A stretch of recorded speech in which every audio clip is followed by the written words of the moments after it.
ఒకసారి జగన్మోహన్ రెడ్డి గారి పరిపాలన, ఆయన ఒకసారి కూటమి పరిపాలన, మోడీ పరిపాలన ఎలా జరుగుతుందనేది ఒక్క చిన్న అంశాన్ని ఆయన గమనించాలి. మోడీ గారు 13 సంవత్సరాల ముఖ్యమంత్రి, చంద్రబాబు నాయుడు గారు 14 సంవత్సరాల ముఖ్యమంత్రి. అలానే మోడీ గారు 12 సంవత్సరాల ప్రధానమంత్రి, అంటే 25 సంవత్సరాల ప్రధానమంత్రి మోడీ గారు. ఒక్కరోజు కూడా మోడీ గారు సెలవు పెట్టలేదు. ఒక్కరోజు కూడా మోడీ గారు సెలవు పెట్టలేదు. వాళ్ళ అమ్మ చనిపోతే ఆయన 5 గంటలకు చనిపోయింది తల్లి. ఆయనకి మెసేజ్ వచ్చింది, అహ్మదాబాద్ వెళ్ళారు, ఒక్క ఎమ్మెల్యే కానీ హోంమంత్రి కానీ అక్కడ రావడానికి వీల్లేదు. 9 గంటల లోపల కార్యక్రమం పూర్తి అయిపోయింది. ఆయన 11 గంటలకు మరలా డ్యూటీలోకి వచ్చారు. మరి మన మాజీ ముఖ్యమంత్రి వెళ్తే లండన్ వెళ్తారు, లేకపోతే బెంగళూరు వెళ్తారు. ఏం చేయడానికి వెళ్తారని నేను అడుగుతున్నా. ఆయన వెళితే లండన్, లేకపోతే బెంగళూరు. ఇప్పుడు ఏమంటాడు, నేను వచ్చేస్తా, ఇంక 2 ఏళ్ళు అయిపోయింది, ఇంక 3 ఏళ్ళు ఉందంతే, అదెంత వచ్చి ఏం చేస్తావని నేను అడుగుతున్నా. అంటే గతంలో భూమి పీర్లు అమ్మేవు, ఇప్పుడు మళ్ళీ భూమి పీర్లు అమ్మడానికి వస్తావా? దేనికి వస్తావు నువ్వని నేను అడుగుతున్నా. గతంలో ఇళ్ల సైట్లలో విపరీతంగా దోచేశారు, మళ్ళా దోపిడీకి వస్తావా? దేనికి వస్తావా అని అడుగుతున్నా. గతంలో బ్రహ్మాండంగా తిరిగేసానన్నావు ప్రతిపక్ష నాయకుడిగా, తిరిగేసి రోడ్లన్నీ అరగొట్టేశావు. ఆ రోడ్లన్నీ అరగొడితే ఆ గోతులన్నీ మేము పూడ్చుకుంటున్నాం. ఇప్పుడు మళ్ళా నేను వస్తా అంటున్నా. దేనికి వస్తావని అడుగుతున్నా. ఇక్కడ చక్కటి పరిపాలన జరుగుతుంది నాయన, నువ్వు విశ్రాంతి తీసుకో పూర్తిగా. లండన్లో కానీ బెంగళూరులో కానీ చల్లగా ఉంటుంది, అక్కడ వెళ్ళి అక్కడ విశ్రాంతి తీసుకో. ఇక్కడ ఏం పని లేదు నీకు, పని లేనన్ని కార్యక్రమాలు చేస్తున్నాం. నేను అవన్నీ మరలా వివరించడానికి ప్రయత్నం చేయను. పని లేనన్ని, నీవు రావాల్సినటువంటి అవసరం లేనన్ని కార్యక్రమాలు మేము చేస్తున్నాం.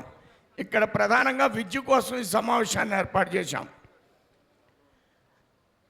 మోడీ గారు మాజీ ప్రధానమంత్రి వాజ్పేయి గారు పేరెంట్ కమిటీ పెట్టారు, సమగ్ర విద్య అనే పథకాన్ని పెట్టి. ఆ పథకంలో పేరెంట్ కమిటీ సమావేశం ఉంది. అది లోకేష్ గారికి ఒకసారి డిస్కషన్లో చెప్పడం జరిగింది. బాబు, మా రాష్ట్రాల్లో కూడా ఇంప్లిమెంట్ చేయడం లేదు, ఇది మీరు చేస్తే బాగుంటుందని. ఆయన ప్రతి 3 నెలలకి పేరెంట్ కమిటీ మీటింగ్ పెడుతున్నారు. ఇప్పుడు అందరం వెళ్తున్నాం, భోజనం చేస్తున్నాం. ఎప్పుడన్నా జగన్మోహన్ రెడ్డి ఏదన్నా స్కూల్కి వెళ్ళి భోజనం చేశాడా? నేను అడుగుతున్నాను, సమాధానం చెప్పమండి వైసీపీ వాళ్ళని. అన్నీ వాళ్ళు ఏంటంటే 2 నాలుగు ధోరణులతో ఈవేళ వ్యవహరిస్తున్నాడు ప్రతిపక్ష నాయకుడిగా. ఆ నోరుకి లాక్ చేస్తాం, తాళం కప్పు వేస్తాం. నీ యొక్క మనసులో, నీ యొక్క మాటలు ఈ రాష్ట్రానికి అవసరం లేదనేటువంటి విషయాన్ని చాలా స్పష్టంగా చెప్తున్నాను. డిఎస్సి గురించి చెప్పారు, బడి పిలుస్తుందనేటువంటి కార్యక్రమాన్ని చెప్పారు. ఎస్ఎస్సిలో అత్యధికమైనటువంటి ఫలితాలు వచ్చినాయి. డిజిటల్ క్లాస్ రూమ్స్, జేఈ, తల్లికి వందనం, మౌలిక వసతులు, నైపుణ్యాభివృద్ధి, భవిష్యత్ తరాలకి అనుగుణమైనటువంటి శిక్షణ. మొన్న లోకేష్ గారు రష్యా వెళ్ళారు. రష్యా వెళ్ళినప్పుడు వాళ్ళ విద్యా విధానం ఎలా ఉందో పరిశీలన చేశారు. ఇవాళ చంద్రబాబు నాయుడు గారు మోడీ గారు లాగే, ఆయనకి మరి 75 ఏళ్ళు అనుకుంటున్నాను, రామానాయుడు గారికి తెలుసు. ఇప్పుడు జంజీ అంటున్నారు. జంజీ అన్న యువకుడు ఎవరన్నా వాళ్ళిద్దరిలా తిరుగుతారా? ఎవరన్నా వాళ్ళిద్దరిలా తిరుగుతారా అని నేను అడుగుతున్నా.